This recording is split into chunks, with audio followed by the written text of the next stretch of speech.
Hola, hola. Hola, buenos días, buenas tardes, buenas noches y buenas madrugadas, brijitas. Bienvenidos a otro martes de podcast. Y hoy día ya no solamente vamos a hablar nosotras, sino que estamos acompañadas.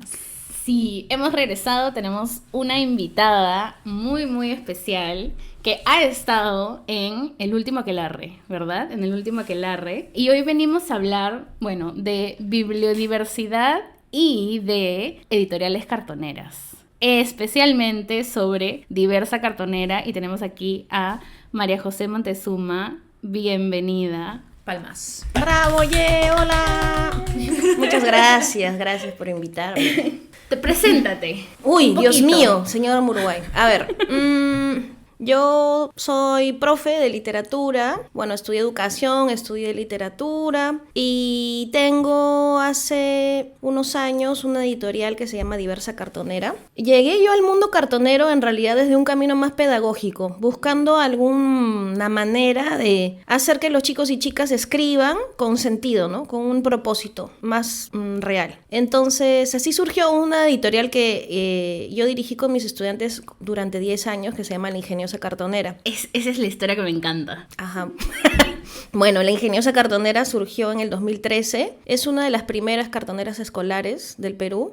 Bueno, y en realidad creo que del mundo, porque no había muchas editoriales cartoneras escolares cuando lo Claro, chequeé. escolares, ¿no? Escolares no. Y con ellos he hecho un montón de proyectos, de maspeos literarios, rutas literarias, seleccionar autores y autoras que les gustaban para encuadernarlos. En realidad todos los libros de La Ingeniosa Cartonera surgían de proyectos. Eso es lo que fuimos construyendo de a pocos, porque al inicio no teníamos mucha idea de cómo llegamos al mundo cartonero. Y de a poquitos, contactándonos con otras cartoneras, como por ejemplo Amaru Cartonera, con Joana. Que es cusqueña, me parece, ¿no? ¿O no? Ella vive en Cusco ahora, ya. pero no sé si es realmente cusqueña. bueno. Joana, por favor, ¿de dónde eres? Dinos, confirma. Y bueno, ella, por ejemplo, me empezó a decir cosas que me hicieron pensar, ¿no? De como, ¿cuál es el objetivo, ¿no? De tu cartonera. Sí, es pedagógico, pero también las cartoneras tienen un punto de vista político. O sea, no son así gente que hace el cartón manualidades, ¿no? Claro. Sino que también tiene un trasfondo de qué quieres editar, por qué este y no otro autor o autora.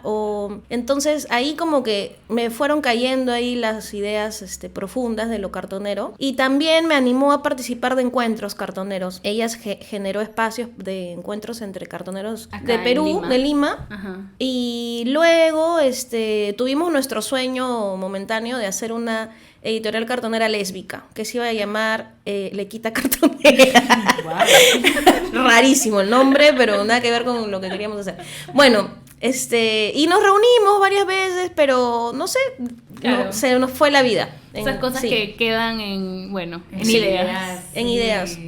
Pero ya luego, Rosita y yo, Rosita es mi pareja, teníamos la idea de hacer una cartonera que hablara de más temas. Porque claro, el colegio donde yo estaba es súper abierto de mente y es un colegio alternativo. Entonces, de todas formas sí nos permitía hablar de todo, ¿no? Pero de todas formas, por ejemplo, yo quería escribir cosas o quería editar autoras que a mí me gustan y como que no tenía mucho sentido, ¿no? Es que esté dentro de esa cartonera. Pero la verdad es que La Ingeniosa Cartonera ha sido como mi camino del encuentro hacia lo cartonero. Y bueno, entonces así, Rosita se metió a un club de lectura gay, que se llama Gayctura. Los nombres, on fire. Sí, ¿no?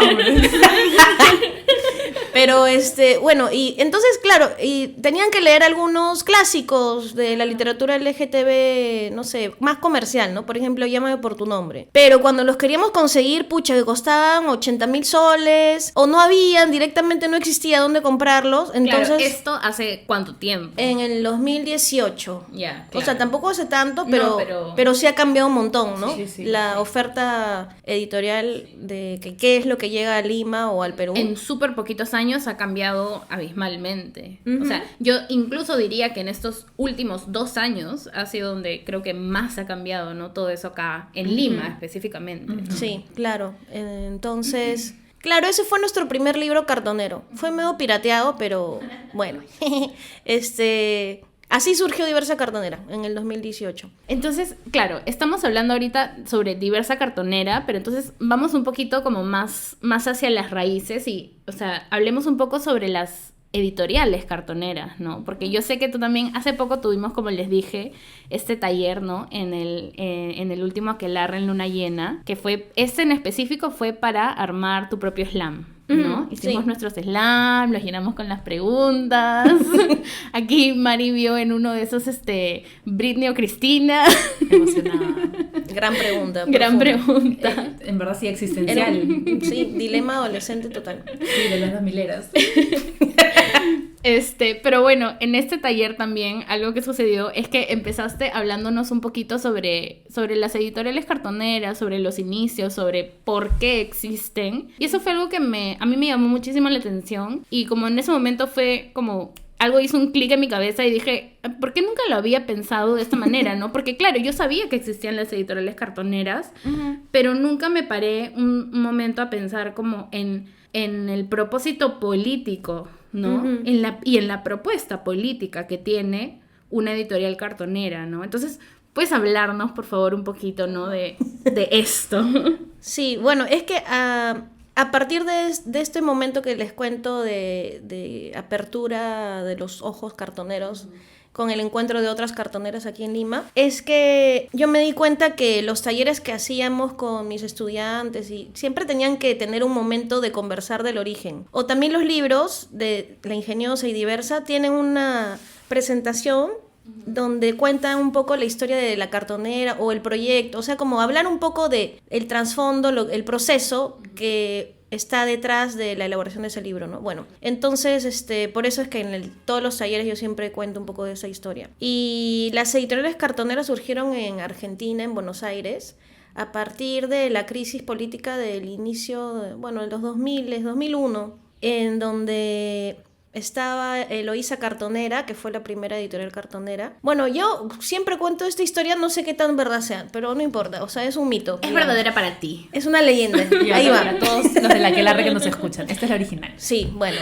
lo siento, amigo Washington, no sé si es verdad esta historia, pero ahí va. Bueno, estaba Javier Barilaro y Washington Cucurto caminando por la calle en Argentina con un amigo suyo, como defraudados de la vida porque no vendían sus poemarios o sus libros. Y entonces el amigo cogió algo de la basura, así un cartón de la calle y dijo, ay, háganlo de esto, pues no, ya si quieren vender, y como jodiendo, ¿no? Y ellos dijeron, wow. Eso sumado a que creo que habían visto un libro hecho de otros materiales como alternativos, dijeron, ya, este es el momento. Entonces, lo bonito de esa editorial también es que primero que existe hasta ahora y que trabaja con los recicladores de cartón. Entonces, primero la gente decía, estos están locazos, ¿no? Porque querían pagarles más por el cartón que ellos reciclaban para hacer libros, ¿no? Se contactaron con algunos cartoneros, recolectores de cartón de la calle, y le dijeron, oye, mira, ¿no quieres venir y hacemos libros y te pago un poco más por este cartón? ¿Qué? Bueno, ya. Y entonces así convocaron a algunas personas y los primeros libros se vendían en una verdulería. O sea, al lado de las frutas, verduras, ahí juácate un libro, ¿no? Y le pusieron Eloísa por una historia de amor, era uno de ellos. Ya. Bueno, pero bueno, ha sentado algunas bases importantes, ¿no? Como que todas las editoriales deberían, cartoneras, tener un nombre femenino porque busca como equilibrar la brecha de género entre escritores hombres, editores hombres, etcétera, todo el mundo editorial masculino frente a las mujeres que escriben, editan, publican, etcétera. Y también que, esto ya lo aprendí de Sarita Cartonera. Bueno, cuando yo me enteré de esta historia fue porque existía en Lima una editorial que se llama Sarita. Bueno, ella ya culminó su ciclo, Sarita Cartonera. Y cuando yo quería hacer libros cartoneros, no sabía por dónde empezar, no sabía ni cómo encuadernar, ¿qué hago? ¿Cómo imprimo el Word? O sea, ¿qué es esto? ¿No? O sea, cero, no sabía nada. Entonces, en esa época hubo una feria en Lima de libros alternativos. Estaba Susana Villarán en esa época de alcaldesa y motivaba un poco más la cultura, aunque igual robó, amigos, igual robó. Que queden claros, que queden claros. Pero bueno, gracias a eso igual conocí a las cartoneras. Y ahí conocí a Renzo Farge, que él estaba dirigiendo Sarita en ese momento. Llevé un taller con él, me explicó la historia, le dije que yo quería hacer una cartonera con mis alumnos, mis estudiantes. Y fue al colegio, nos enseñó a encuadernar, nos regaló algunos materiales que nos sirvieron para empezar. Y así, ¿no? Así fue como de pronto arrancó. Pero bueno, el movimiento cartonero, después de Eloísa en Argentina, se abrió un montón, ¿no? Llegó a Lima con Sarita, porque este grupo de exalumnos de literatura de San Marcos se contactó con Washington y les pidió, ¿no? Oye, ayúdanos, nosotros también queremos. Y así se abrió. Y después ha llegado a Bolivia con una editorial que se llama Yerba Mala. Llegó a Paraguay con Didi Jambo o algo así. A Brasil con Cerella Cantadora. ¿Qué más? México, La Rueda Cartonera, que este año cumple 15 años. Wow. Espero estar ahí. Y bueno, o sea, es un movimiento latinoamericano, empezó en Latinoamérica para el mundo. Y ahora hay editoriales cartoneras en China, en Europa, en Estados Unidos. Qué loco. Y ha nacido en Latinoamérica y de Latinoamérica Sí. ha llegado a... Un poco como la bibliodiversidad también, que surgió desde los editores latinoamericanos. O sea, cambiando el sentido de las ideas, ¿no? Porque siempre son los países hegemónicos, culturas de poder que te ofrecen amablemente sus ideas. Claro. Colonización, amigos. Bueno. Y no tan amablemente, justo iba a decir. Ah, eso. No tan amablemente. Sí, estaba entre comillas mi amablemente, pero no podían verlo. Bueno. Entonces, sí, pues ese circuito de las ideas se transformó y llegó a otros lugares. Y también habían algunos investigadores de la Universidad de Madison en Wisconsin, como Paloma Celis, que ella era la bibliotecaria de esa universidad, que se interesaron por el movimiento y convocaron, o sea, fue como el primer encuentro cartonero en Estados Unidos. Y publicaron un libro, ¿no? Que se llama Academia Cartonera. O sea, volvieron el proceso como un poco estudiándolo, como llevándolo a la academia, ¿no? Un clásico. Sí. Sí, ¿no? Bueno, no me puedo quejar porque Yeah. yo también escribí mi tesis sobre las cartoneras, pero bueno, porque yo soy cartonera. Es latinoamericano, ¿ok? Cartonera latinoamericana. Pero Paloma es mexicana, solo que vive en Ah, Estados ya, Unidos. ok, bueno. O sea, creo que... Te perdonamos, Paloma. Perdónala. No, y la biblioteca más grande de libros cartoneros está en Estados Unidos. Ah, clásico. Clásico. O sea, bueno, primero, no sé. Me voy a calmar. Claro, o sea, claro, sí entiendo porque también hay los recursos y ese interés de que lo ven, no sé, se me ocurre como algo exótico, diferente y es con un afán de estudiarlo, Ajá. ¿no? Claro. Y claro. Pero igual lo exotiza un poco. Sí. Eso, ¿no? Porque es como este afán de estudiar, claro, ¿no? Esto exótico que no entienden, que está como cuando... ay, perdón, pero es que se me viene ahorita la historia de Clarice Lispector, la de la mujer más pequeña del mundo. Claro. No sé si tú has leído ese cuento. Es un cuento increíble donde de pronto unos exploradores encuentran a una mujer pequeñita que vive, claro, no en África, ¿no? Y es como que, ay, esto, mira, qué interesante, ¿no? Y siento que así tratan con todas estas cosas que, mira, qué interesante, estos latinoamericanos que han tenido que hacer libros con cartón, con basura. Claro, No sé. a eso iba también, a que nos expliques un poquito, creo que es que empezamos de frente con la editorial cartonera, pero ¿qué es un libro cartonero en sí? O sea, yo no lo conocía hasta antes de que Fer me contara del proyecto para el aquelarre. Entonces, yo no había escuchado de los libros cartoneros, o sea, había escuchado, era muy poco, pero no entendía todo el contexto político que tiene detrás, que más o menos nos has contado esto de las editoriales, pero a detalle, a ver, para los que no sabemos como yo. Bueno, los libros cartoneros son publicaciones artesanales con cartón reciclado normalmente, extraído de la basura. Eso también lo hace especial, ¿no? Porque un producto que es desechado por el capitalismo es aprovechado por personas al margen de ese capitalismo y lo vuelven cultura, ¿no? La basura se vuelve cultura. Y bueno, y el interior normalmente está elaborado... Bueno, hay diferentes tipos de cartoneras, eso también les quería decir. O sea, cada cartonera tiene su propio objetivo. No todas son tan políticas ni tan claramente con una conciencia de lo que están haciendo. A veces pasa. Como la ingeniosa al inicio, que era como, ya, pues hagamos libros y ya. Un proyecto escolar. Claro, a veces sale primero la idea y después Sí. te vas dando cuenta. Sí, es que a veces te seduce más la idea de hacer tu propio libro con tus manos, pintar las portadas, ¿no? Bueno, las portadas están intervenidas de diferentes maneras, pueden ser ilustradas, pintadas, impresas y pegadas. Aquí tienen algunos modelos. Hay, por ejemplo, en Chile un gran movimiento de autopublicación, o sea, gente que decía, no, pucha, voy a editarme y voy a publicar un libro que yo misma he escrito. En el Perú hay mucho más movimiento de editoriales cartoneras escolares por el trabajo que hizo Sarita con la ingeniosa cartonera y... Perdón, yo revisando mis cosas técnicas que empieza. Sí, funciona. Continúa. Probando, hola, ya. Y a ver, esperen, ¿en qué andaba? Perdón. Sarita cartonera.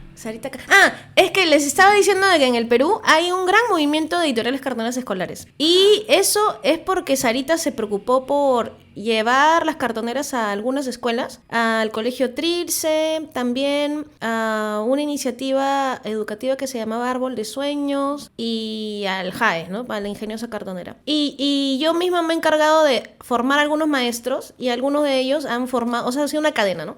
Claro.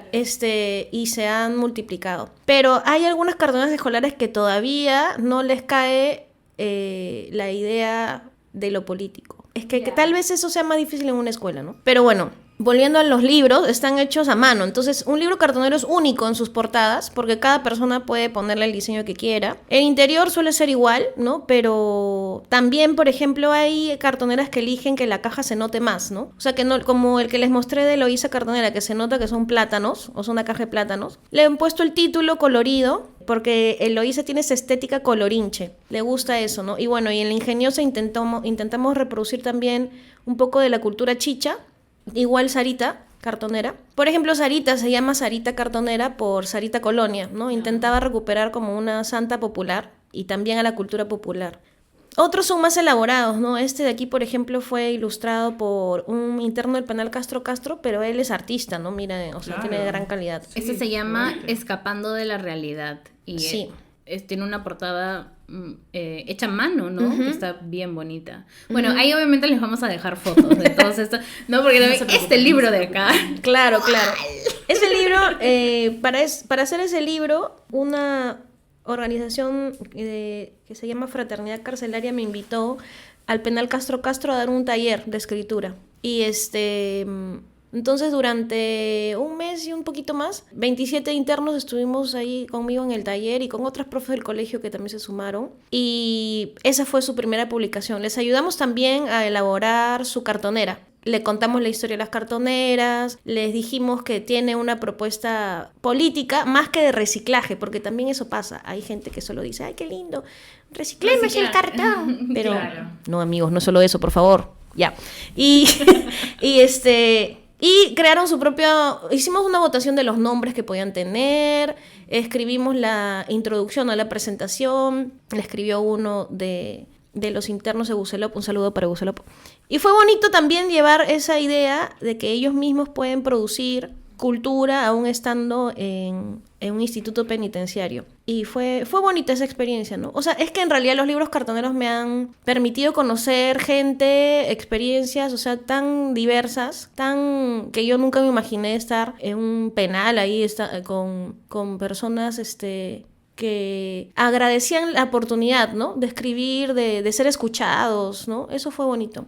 Claro, porque también te pones a pensar, por ejemplo, no digo, en específico en este caso, ¿no? Las personas que están en el penal, que en realidad no tienen mucho que hacer. Uh-huh. Yo me imagino... No, y escriben un montón. Eso es lo que yo te iba a decir. Yo me imagino que muchos de ellos escriben mucho. Sí, tenían cuadernos de cuadernos. Claro, ya sean cartas, uh-huh. Su diario, memorias, uh-huh. historias incluso, cosas que ven. Uh-huh. Me imagino que eso es algo crucial, ¿no? Y que no se ha hecho mucho, pero que últimamente, por ejemplo, yo también he escuchado algunos otros, que ya hay algunos concursos de poesía o de narrativa o cursos así, ¿no? Y que son tan importantes y que a la vez, ahorita hablando de las cartoneras, tiene tanto sentido. Porque te pones a pensar...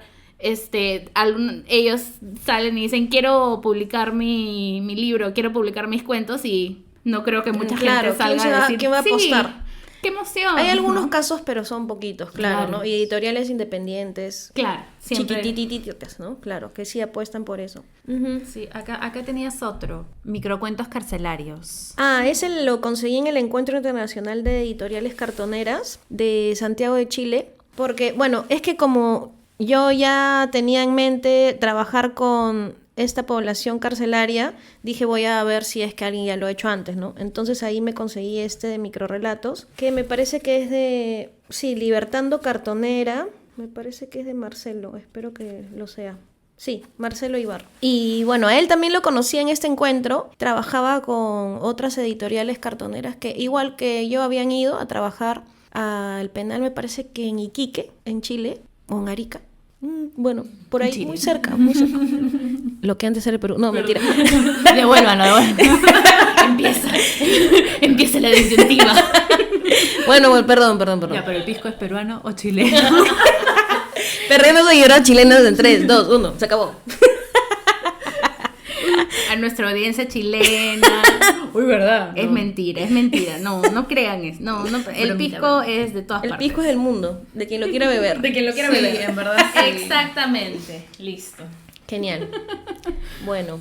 ¿Pero qué estamos diciendo? Estamos hablando de editoriales cartoneras carcelarias. Ajá. Es que había un gran movimiento en Bolivia, en Chile y un poco en Perú también, con Viringo Cartonera, que es una editorial del Perú. Luego, una de Bolivia. Y bueno, esta de Marcelo ha tenido varias, y esta es, creo, una de tantas, Libertando Cartonera. También hay, o sea, las editoriales cartoneras le dan la posibilidad a mucha gente de que pueda escribir. Pero también a veces ha pasado que la gente cree que hacer un libro cartonero es sencillísimo.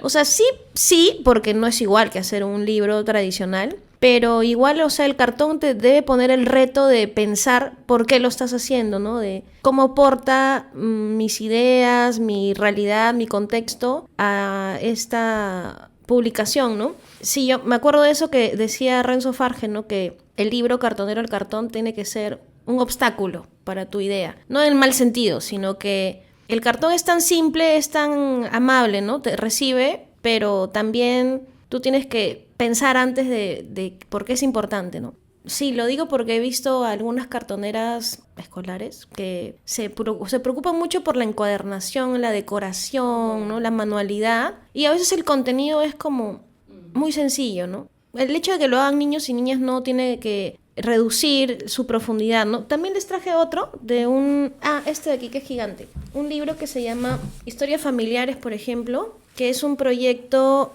de una maestra de segundo grado que se llama Chío, que ella hizo un proyecto. O sea, eso es bueno, ¿no? Digo, no sé, me parece, opino yo, que los libros surjan de proyectos de escritura, de investigación, de análisis de la realidad. En este caso fue de enterarse de la diversidad cultural que había en el salón, ¿no? Para conocerse, integrarse como un grupo, pero también reconocer que sus familias eran migrantes, que había distintos tipos de realidades y cómo sus familias habían trabajado en sus historias de vida personal por alguna comunidad, ¿no? Entonces ahí surgía, uy, sí, mi abuelita quería ser doctora y en esa época no se podía estudiar, su mamá no quiso, entonces fue maestra y ayudó a que tal comunidad tuviera una escuela. O, oye, mi abuelo, o sea, y claro, hay historias así, gigantes, que tú dices, wow, cómo esa abuelita hizo esas cosas.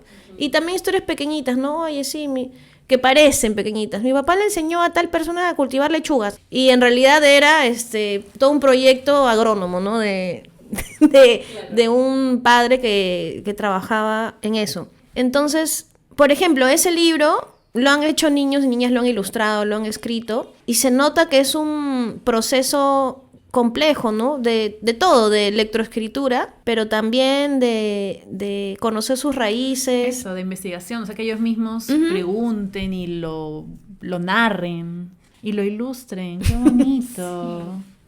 Sus letras, qué lindas también. Claro, porque también está, por ejemplo, este libro escrito a mano, ¿no? Y tiene también los dibujos de los mismos Y luego ya está escaneado y encuadernado de otra forma, cosido por el formato, ¿no? Sí. Claro. Claro, creo que es importante recalcar que, claro, hacer un libro cartonero es más que un hartatacazo, ¿no? Como que...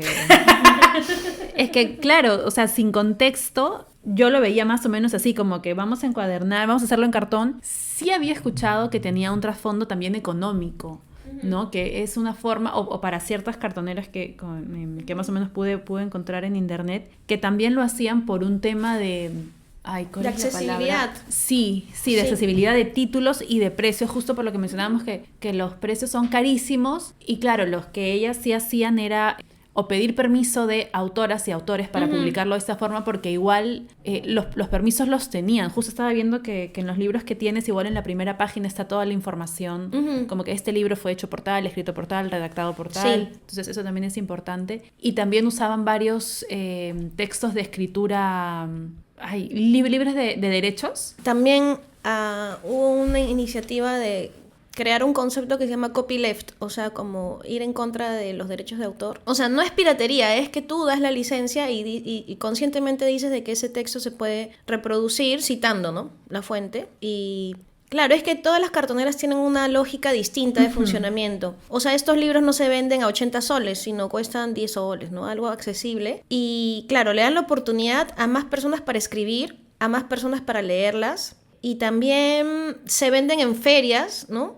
A veces se truequean. También ha pasado, ¿no? Que yo voy a alguna feria llevando mis libros y al final de la feria hay un momento en donde las editoriales nos salimos del puesto y decimos, oye, a ver, tu libro, ay, qué lindo, ya, te doy mira, ya, y truequeamos, intercambiamos. O sea, hay otra lógica, ¿no? También para hacerlos, ¿no? Normalmente se juntan algunas personas en la casa de alguien. Por ejemplo, mi amiga Olga, cartonera de Chile, ella abre su depa taller, le he puesto así, y convoca gente que quiera ir y aprende a encuadernar, conversan, toman café, bueno, lo que quieran tomar, y Y también, o sea, se pone música, no sé, es como un ambiente colaborativo de crear. Hay mucho de eso. Es una forma comunitaria de crear libros. No es un trabajo individual de un autor solitario que escribe, encuaderna, ¿no? Sino llama al colectivo. Sí, ¿y cuánto tiempo te toma hacer uno?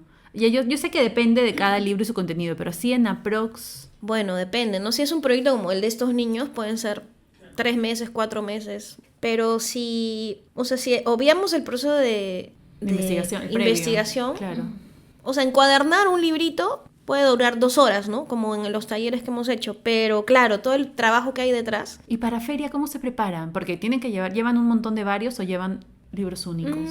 No, como serán que 10 ejemplares de cada uno. Depende, hay cartoneras que tienen muchos títulos, entonces tienen ahí un stock de 10. Pero también eso, no se hacen en tirajes de miles. Claro, eso. O sea, se hacen de 20, 30, ¿no? Sí. Ahí es donde yo pienso que a la gente como que empieza a hacer circuito en su cerebro en el sentido de como lo comercial, ¿no? El hecho de poder, qué sé yo, ganar a partir de los libros, ¿no? De que sea un negocio rentable o qué sé yo, ¿no? ¿Cuál es la capacidad de comercialización de los cartoneros, ¿no? Más allá de todo lo político. O sea, ningún editor cartonero vive de sus libros. Claro. Pero hace unos meses fui a una feria también en Argentina de libros como publicaciones artesanales y había una charla, no me acuerdo cómo se llama, soy la peor, pero bueno. La cosa es que este hombre, bueno, era hombre, pero dijo algo bueno, miren. Decía que cuando le preguntaban por eso también, decía que él prefería decir que no vivía de sus libros, sino con sus libros. Y dije, ¡guau, qué lindo! Pero es verdad, porque obviamente quien quiere ser cartonero no es que tenga que primero estudiar algo para hacerlo, ¿no? O sea, se hace en Word, en Canva, pucha ya, ¿no? No se venden, el objetivo no es lucrar, no es ganar dinero, es difundir las ideas, es que más gente se conecte con los libros, porque también... O sea, el proceso de dar talleres, ¿no? En donde tú encuadernas tu propio libro, te conecta de otra forma y te puede llevar a leer el libro. Como que no, también puede que no. Porque me acuerdo que ahora que lo pienso, cuando estaba investigando para esta tesis así académica que les decía, estuve leyendo a Sarita. Una de las razones por las que como que perdí un poco motivación al inicio fue porque convocó a cartoneros adolescentes, recicladores de cartón, para hacer portadas. Y ellos con el objetivo de que los adolescentes leyeran. pero ellos están preocupados en, ya, hice 10 portadas, un sol, ¿no? Tú me dijiste que tal, no sé qué, ¿no? Y que no lo leían. Entonces pensaron en otras formas, invitaron autores para que encuadernen con ellos y que hablaran y leyeran o comentaran algo, ¿no? Y ahí como que mejoró un poco la cosa. Pero también hacer libros cartoneros no garantiza que los vayan a leer, ni que mejore en algo la cifra de la brecha del acceso al libro, ¿no? O sea, se intenta, pero es como una utopía, creo. Es que de por sí ya la brecha es tan grande que es difícil. Se tendrían que hacer varias herramientas y en simultáneo y por miles de años. Sí. Y con mucha paciencia tal vez la brecha disminuya, pero claro, lo que sí entiendo es que es una sacada de vuelta al tema comercial y económico, pues, ¿no? Con las editoriales grandes y los libros que son tan caros y que ya de por sí, si la brecha y que son existe, todos iguales. La agrandan, sí. Eso también hablaba un poco de la bibliodiversidad, que ese es otro concepto al que llegué en el camino de la ingeniosa cartonera. La oferta editorial tradicional masiva, ¿no? Que busca lucrar, es tan igual, sobre todo, por ejemplo, me pasaba en los libros juveniles. No, como la otra vez que estuvimos hablando de un libro de Bruno Pinasco. O sea, todos hablan de lo mismo, relaciones de parejas amorosas inalcanzables porque se oponen a algo, ¿no? Un obstáculo, la enfermedad terminal, claro, tenemos el amor romántico horrible. Esta fórmula que ya se ha hecho bien clara, sí, del romance juvenil. Sí, y esto como funciona y vende, hacen miles de ese tipo, ¿no? Y bueno, y los bestsellers también encuentran su fórmula y la reproducen y se pueden ver en los anaqueles de las librerías grandes, o sea, la torre de los libros igualitos. Eso es lo que creo que les hizo explotar el cerebro a los editores independientes cuando pensaron en la bibliodiversidad. Porque hay muchos, pero hablan de lo mismo. Siempre son, además de la ruta es del norte al sur. Entonces la bibliodiversidad apuntada por la diversidad cultural de los libros, ¿no? Que existe, pero no es difundida. Y que se intenten hacer cosas para luchar contra estos problemas, ¿no? Contra el problema del acceso, que esos libros cuestan mucho, de que tratan de lo mismo, de intentando buscar otras personas que puedan escribirlos o difundirlos, y que si no son baratos, pues los truequeamos, o que si no conocemos a personas, hacemos bibliotecas humanas, que también es un proyecto se invita a muchas personas que tengan historias de vida diversas, y ellos eligen un título para contar su historia y se ofrecen como si fueran libros, y entonces tú eliges el libro que quieres leer, que es conocer a la persona, y hablan unos 20 minutos y se hacen preguntas, y son grupos pequeñitos, ¿no? Y puedes ir rotando de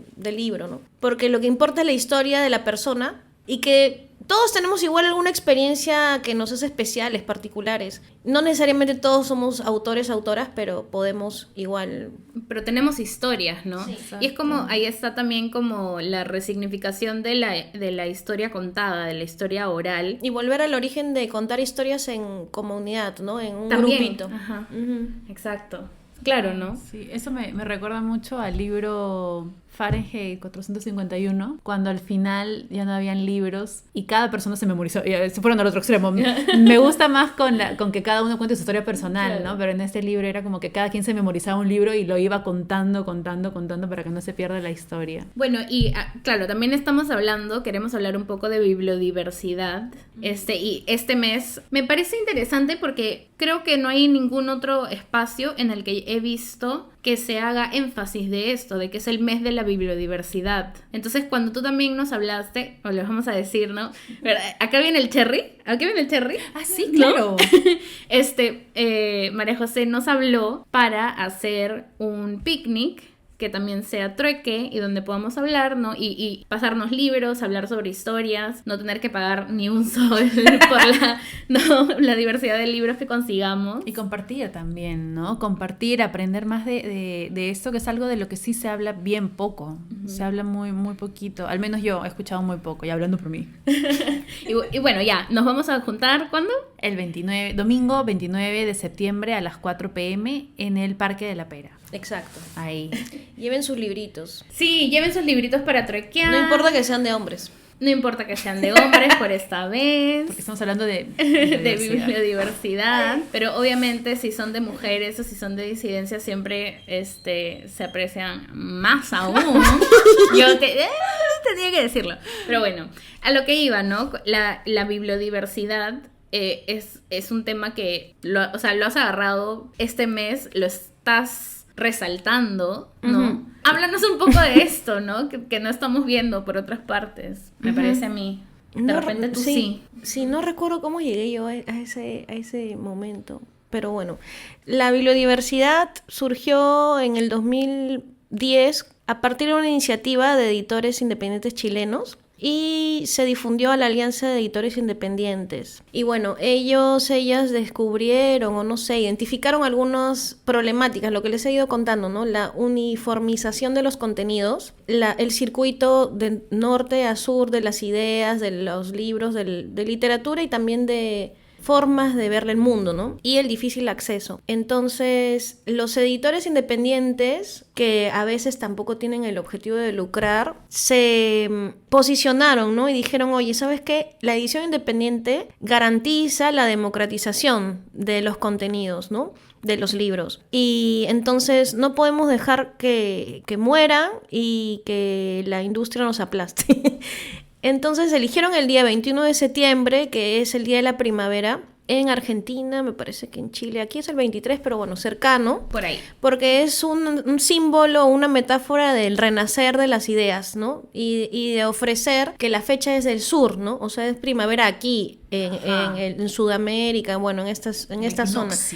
No en Europa, ¿no? Entonces, intenta cambiar el circuito, la lógica de norte a sur por sur a norte, ofreciendo ese espacio de pensar en tu biblioteca cuántos libros escritos por mujeres, por disidencias, por personas que no tienen como lengua materna el castellano, porque, claro, ¿no? O sea, un libro puede ser bibliodiverso por su encuadernación, ¿no? Por el formato, porque hay libros desplegables, hay libros pop-up, hay libros, no sé, locos, ¿no? Libros objetos. Pero también son bibliodiversos por sus contenidos, por las historias que cuentan y sobre todo por los autores y autoras, ¿no? Sus experiencias de vida, sus orígenes culturales. El mes pasado, la Casa de la Literatura me convocó, pues, para hacer algunos tallercillos, para hacer pensar a distintos públicos, ¿no? Para gente en general que visita la casa, o maestros, mediadores, para niños y niñas. Y de verdad ellos estaban felices de descubrir, de caer en cuenta de que no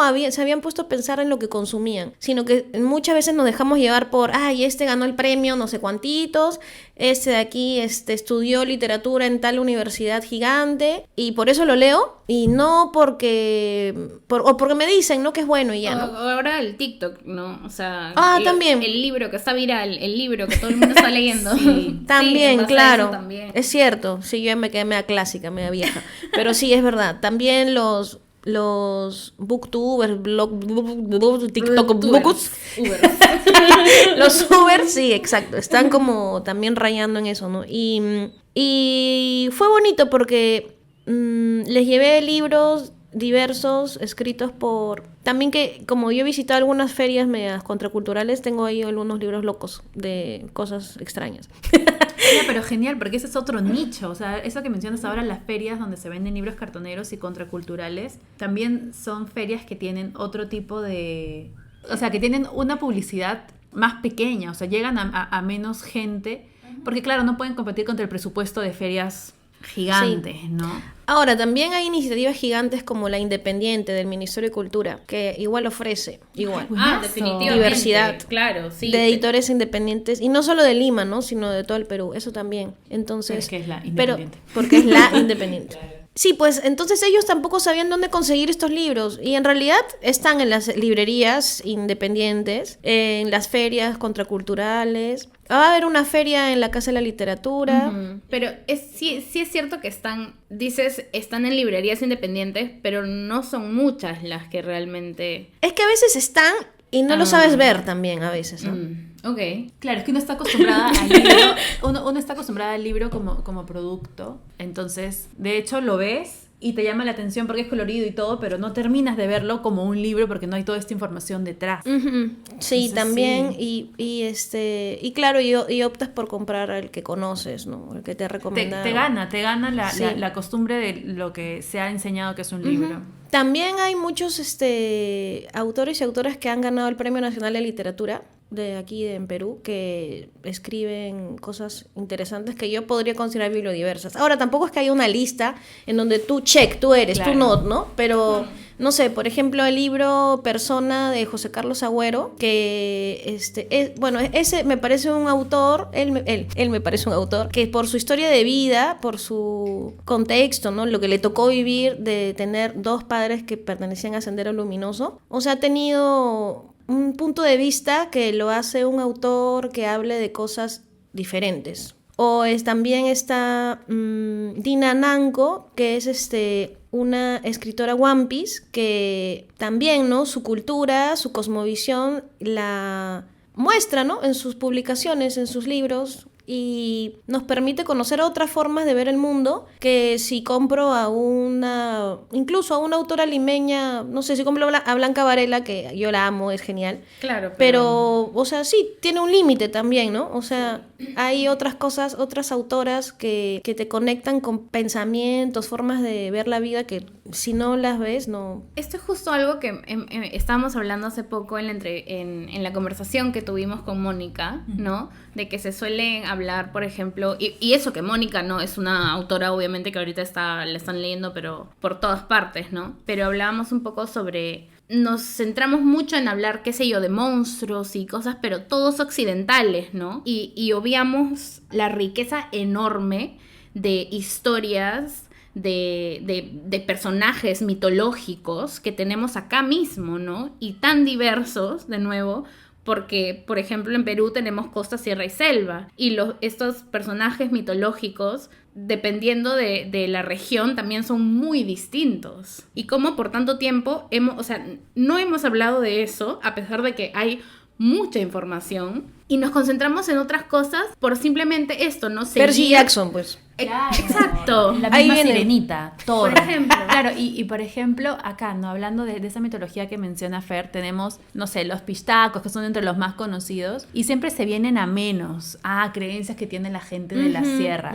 Y claro, igual creemos en no sé, sirenitas, dragones que botan fuego, que también ya el mismo Hollywood y todo se ha encargado de... Y de distorsionar por completo, ¿no? Porque, por ejemplo, las sirenas, ¿no? Y las sirenas, es más, creo que ni siquiera comienzan, o sea, la historia de las sirenas no es que necesariamente comienza en el agua, sino que comienza como seres voladores. Sí, ajá, ¿no? claro, en la Odisea aparecen como que vuelan las sirenas. Ujú. Ujú, sí. Entonces, claro, nos hemos quedado tanto tiempo en lo mismo, y acomodado ahí que dejamos totalmente de lado la diversidad de fuentes que hay para tocar, la diversidad de inspiración. Y los libros bibliodiversos, o sea, generan conversaciones diferentes, ¿no? Exacto. Interesantes, profundas, no sé, diversas. Porque, claro, o sea, ¿qué me va a generar hablar de un libro? Bueno, todos los contenidos de TikTok, ¿no? Bueno, ¿qué me va a generar hablar de un libro que vende un montón? Ya, bueno, sí.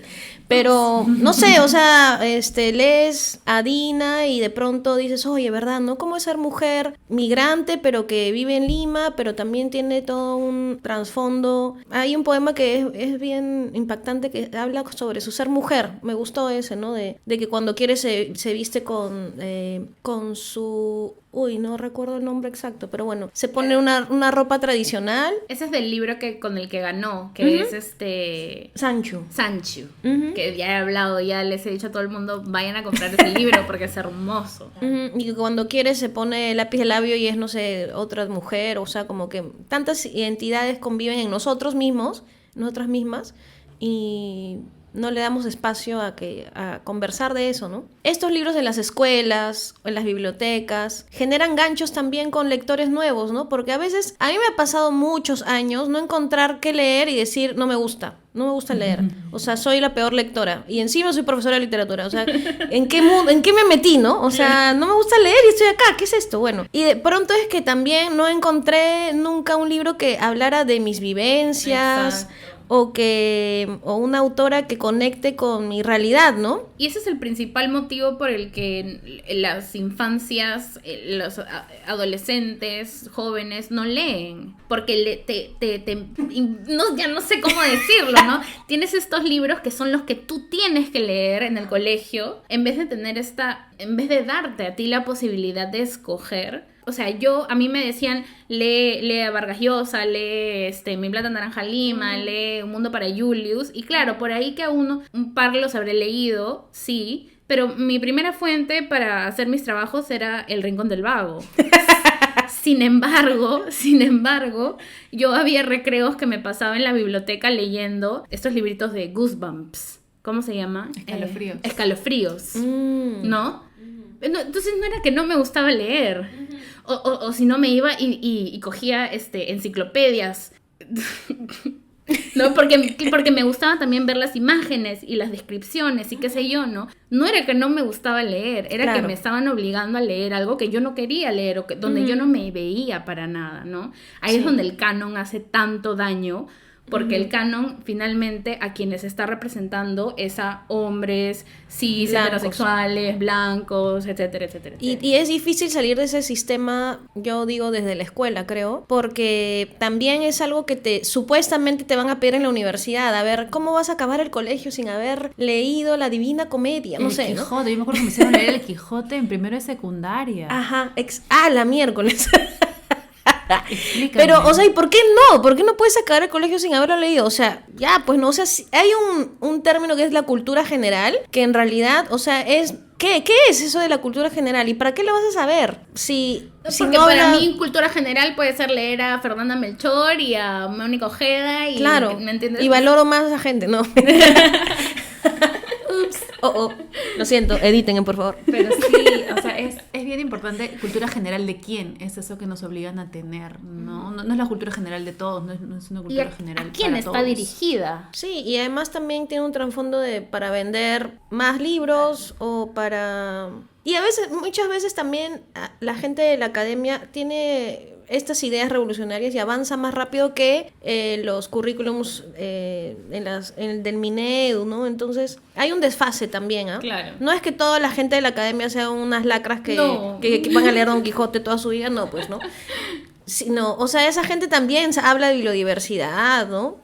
Claro, ahí sí lo he pensado. ¿Cómo se habla, ¿no? De eso, lo que hablamos al principio, ¿no? Cuando se exotiza demasiado, se habla como... Tengo un micrófono, claro. un microscopio, ¿no? Porque lo veo súper de lejos, ¿no? Claro, ¿y cómo funciona el plan lector? Porque el Quijote puede ser una historia súper interesante si va bien acompañada. Uh-huh. Pero claro, nos daban 40 minutos para leer en el salón y luego un formulario para llenar. Claro. Y es como que... no sé, yo iba al colegio para no llegar tarde, no desayunaba y me ponen a leer 40 páginas de eso, yo no, llenaba cualquier cosa, nos copiábamos y listo, se acabó el plan lector. Así era en mi colegio, era en mi época, no sé cómo será ahora, pero claro, no había como que compartir y debatir ideas, oye, ¿qué fue? Que no sé qué, que está loco, que no. Entonces de repente así se enriquece y tú dices, wow, ya no fue el mejor libro de mi vida, pero fue una lectura interesante, como que pues, si uno avanza más rápido y te spoilea, a mí, ¿no? Ya, quiero avanzar y voy por el chisme. Pero claro, si solamente para llenar 4 preguntas, en primero y secundaria... Claro, no hay la mediación, la famosa mediación de lectura que ahora... Es importante. Ajá, y ahora se le está como tomando un poco más de... O sea, nos estamos concentrando un poco más en eso porque, claro, la gente se da cuenta de que efectivamente con mediación de lectura sí se lee más. Lees todo, te hacen leer el Baldor, lo puedes leer bien mediado. Pero claro, si te mandan a leerlo solo, no entiendes nada. Te pones a debatir del turbante de Al-Khwarizmi. ¿Qué opinas? Qué ¿Cuál lindo, te gusta ¿no? más? El Sí, lo bueno es que desde la Dirección del Libro y la Lectura, la Casa de la Literatura, la Biblioteca Nacional sí están apostando por una profesionalización de la mediación, ¿no? Uh-huh, sí. Yo les chismeo que como les dije que al inicio que yo había postulado a 1000 cosas este año, bueno, postulé también a la cátedra, que es una formación de mediación en lectura y escritura, también organiza CERLALCA. Y entonces ahí estoy nutriéndome de información, de otros mediadores, de otros tipos de bibliotecas rurales, bibliotecas, y también hablamos de biodiversidad. Mañana en mi clase tengo que hacer cosas, pucha, ya.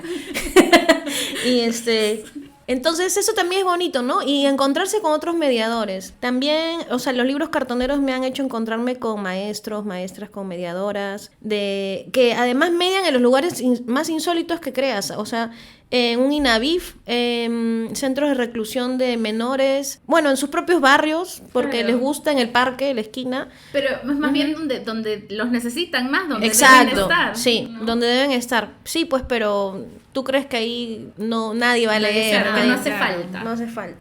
Pero sí. En los lugares más necesarios. Bueno, ya vamos llegando, ya hemos estado casi una hora hablando, sí, se pasa pero como sin nada, y eso que hemos estado hablando un rato todavía más, Ya, pero yo bueno. quería hablar de este librito que justo Fer lo había estado chequeando. Este es el que salió de... Sí, ese es de la editorial Caracartón, Sí. de España. ¿Cuál es? Paloco tú. Paloco tú. Yo tengo que estar Ya me olvido. persiguiendo a Mari. Me olvido con el micro. Sí, deberían ver esto, es muy gracioso. ella se mueve y yo... Paloco tú. Cuéntanos un poquito de estos libros que también son historias, ¿Una compilaciones. Ujú. Sí, este proyecto de Ediciones Caracartón lo conocí cuando viajé a España, y este editor Enrique trabajó en un proyecto en un hospital mental que tiene un nombre en catalán, así que voy a recordarlo. Fundación de Isalles, bueno. Y bueno, él fue a dar talleres a este hospital, talleres de escritura. El libro es pues la compilación de lo creado en estos talleres. Y es interesante porque habla acerca de, primero, los prejuicios que tiene la gente común sobre las enfermedades mentales, también sobre los procesos de tratamientos psiquiátricos, también sobre los orígenes de sus dolencias, ¿no? Por ejemplo, alguno cuenta que fue un accidente de tránsito, otros una vivencia muy fuerte, otros que su contexto también los llevó a desarrollar una condición, bueno, etcétera. Entonces, este libro, por ejemplo, también lo leía con mis estudiantes en la hora de lectura. Bueno, no era Don Quijote, era leer este libro. ¿Qué estudiantes para más suertudos?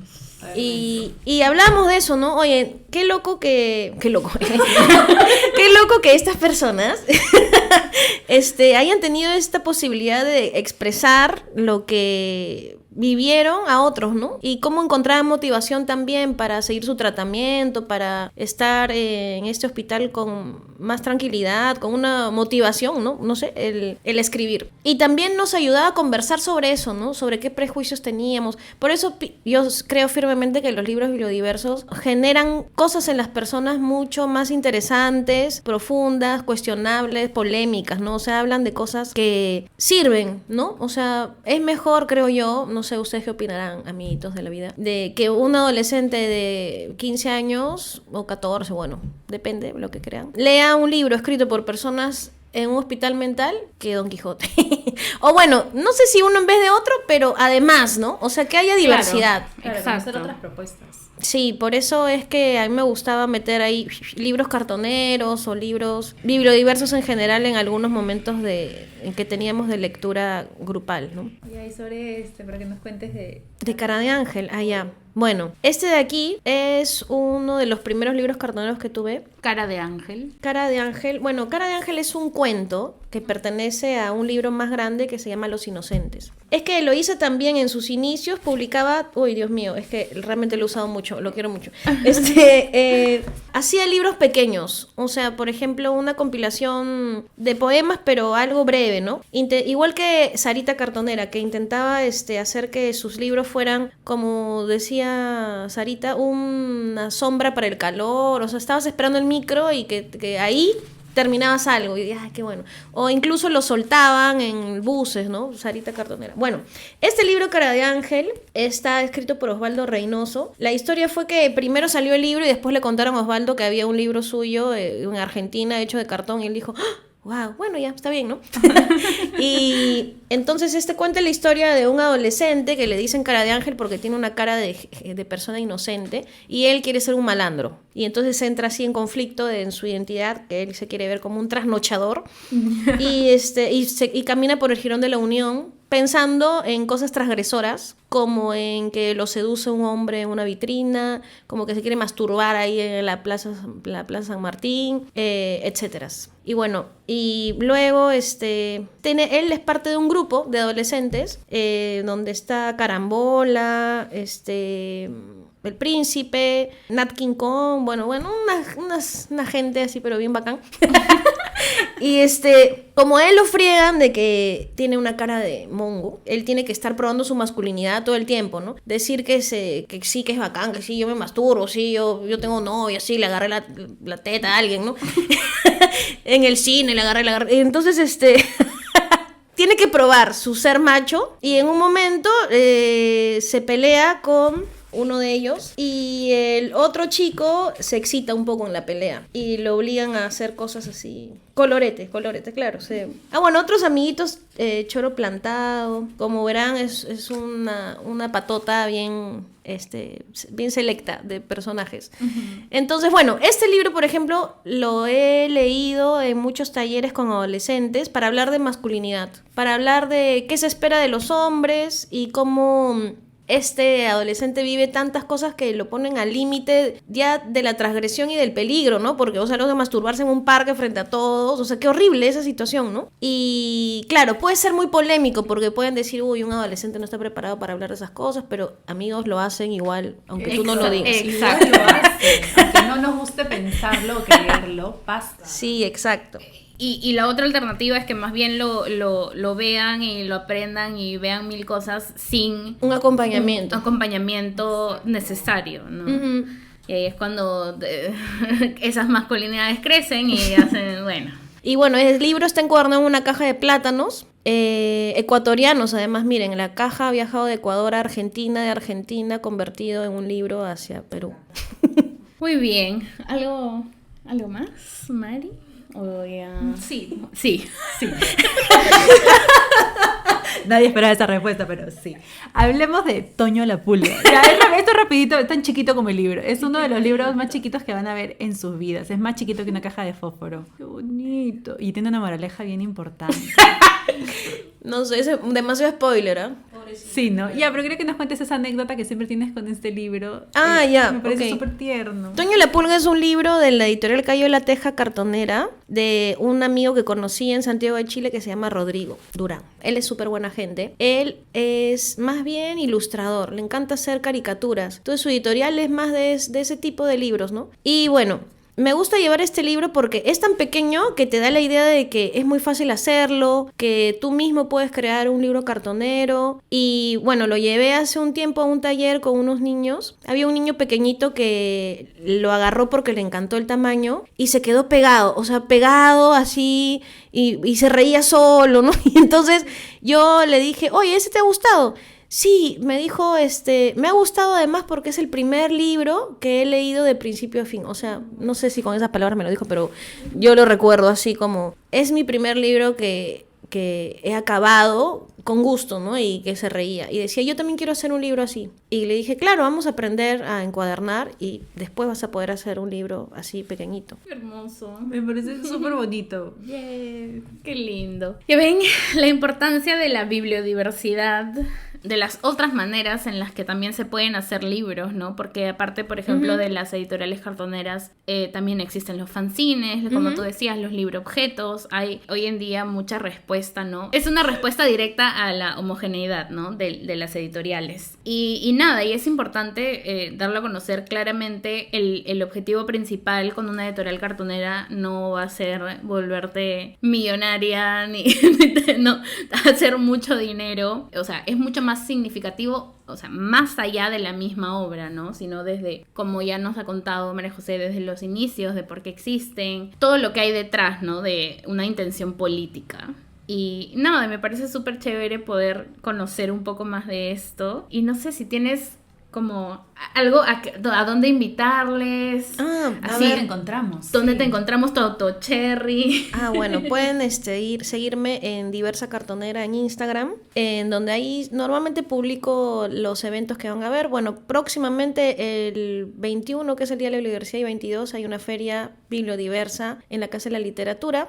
Luego también está el Festival M, Digo no sé si para en esta ocasión, pero para que estén alertas, hay varios festivales contraculturales, está el M, Carboncito, bueno, Y La si te Independiente, siguen- y si te siguen la se van a diversa- enterar. Exacto. Mucho más. Así que, bueno, creo que con esto terminamos. No se olviden de ir al picnic de Trueque. Sí. Vayan, va a estar hermoso. Va a haber muchos libros, mucha comunidad, sobre todo, que es bonito. Yay. Y nada, muchas gracias por acompañarnos en este episodio. Esperamos que les haya gustado, que hayan aprendido, que hayan conocido más sobre esto, como yo. Como nosotras, sí. Sí. Y nada, nos vemos en el siguiente episodio. Nos vemos. Besitos de brujitas. Nos vemos en el bosque. Se faltó. Chao, peace. Chao, chao. Y gracias, María José, por estar aquí. Muchísimas gracias. Gracias. Gracias a ustedes.